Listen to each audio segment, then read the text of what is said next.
श्री रामचरितमानस में माँ सरस्वती की महिमा। माँ सरस्वती वाणी की देवी हैं। वैदिक एवं पौराणिक वाङ्मय में उनकी महती महिमा का समारोह पूर्वक वर्णन हुआ है।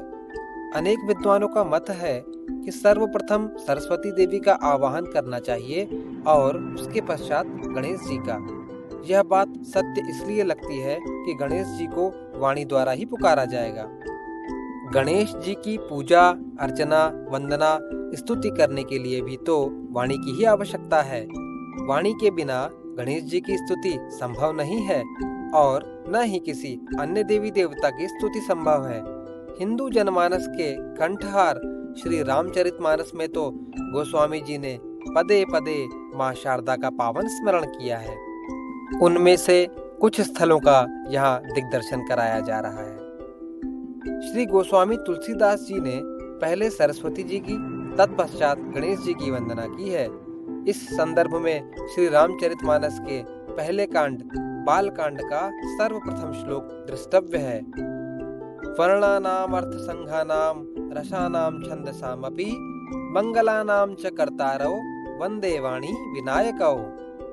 अर्थात अक्षरों, अर्थ समूहों, रसों, छंदों और मंगलों की करने वाली सरस्वती जी और गणेश जी की मैं वंदना करता हूँ। रावण, कुंभकर्ण तथा विभीषण तीनों भाइयों के उग्र तप से प्रसन्न होकर जब ब्रह्मा जी वरदान देने के लिए कुंभकर्ण के सामने आते हैं तो उसकी विशाल काया देखकर असमंजस में पड़ जाते हैं। सोचते हैं अगर यह दुष्ट नित्य आहार करेगा तो संसार ही उजड़ जाएगा। ऐसा विचार कर ब्रह्मा जी ने सरस्वती को प्रेरणा करके उसकी बुद्धि फेर दी, जिससे उसने 6 महीने की नींद मांगी। सारद प्रेरिता सुमति फेरी मागसी नींद मास षटकेरी। अयोध्या में राम जी का राज तिलक होना है।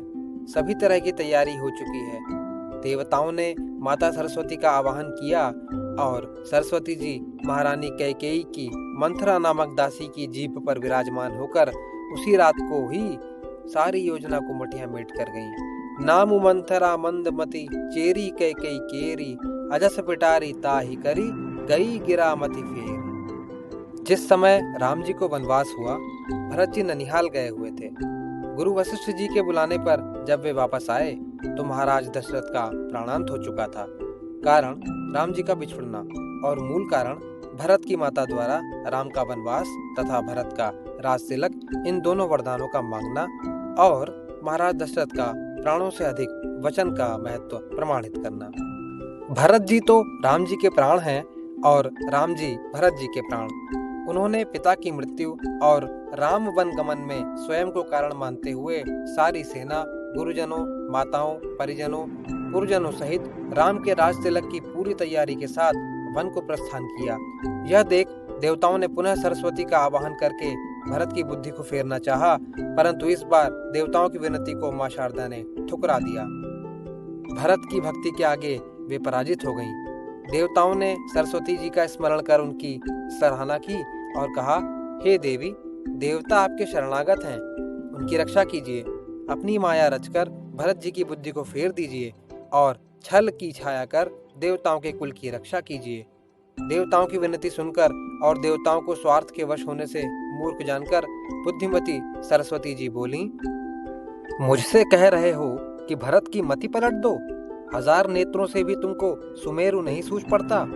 ब्रह्मा, विष्णु और महेश की माया बड़ी प्रबल है, किंतु वह भी भरत जी की बुद्धि की ओर ताक नहीं सकती।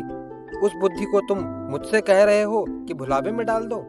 अरे, चांदनी कहीं प्रचंड किरण वाले सूर्य को चुरा सकती है? भरत जी के हृदय में सीताराम जी का निवास है। जहाँ सूर्य का प्रकाश है वहाँ कहीं अंधेरा रह सकता है? ऐसा कहकर सरस्वती जी ब्रह्मलोक को चली गईं। देवता ऐसे व्याकुल हुए जैसे रात्रि में चकवा व्याकुल होता है। जब हनुमान जी ने अशोक वाटिका का विध्वंस करते हुए रावण पुत्र अक्षय कुमार तथा अन्य बड़े बड़े योद्धाओं को मार दिया तो रावण ने अत्यंत बलशाली अपने बेटे मेघनाद को यह आदेश देकर के भेजा कि बंदर को मारना नहीं, बांध कर ले आना। देखें वो बंदर कहाँ का है।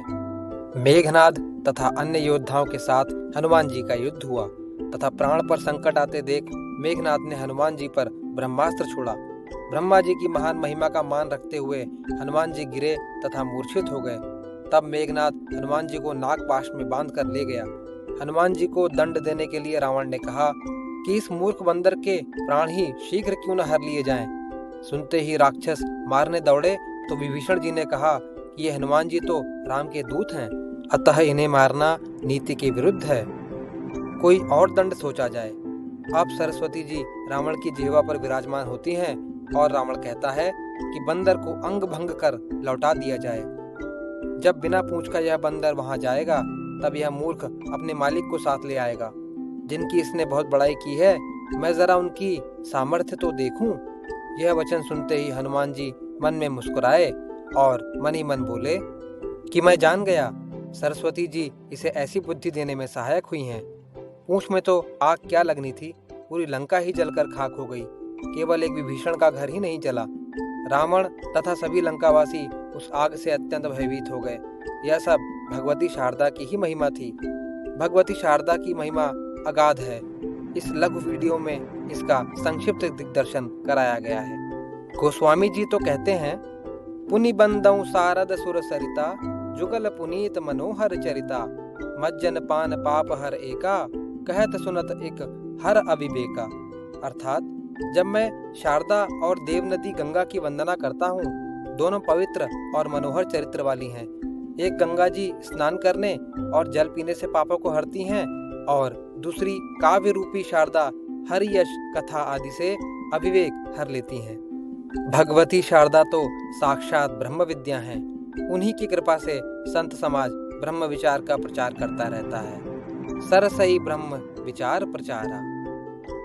धन्यवाद। जय जय श्री राधा कृष्ण।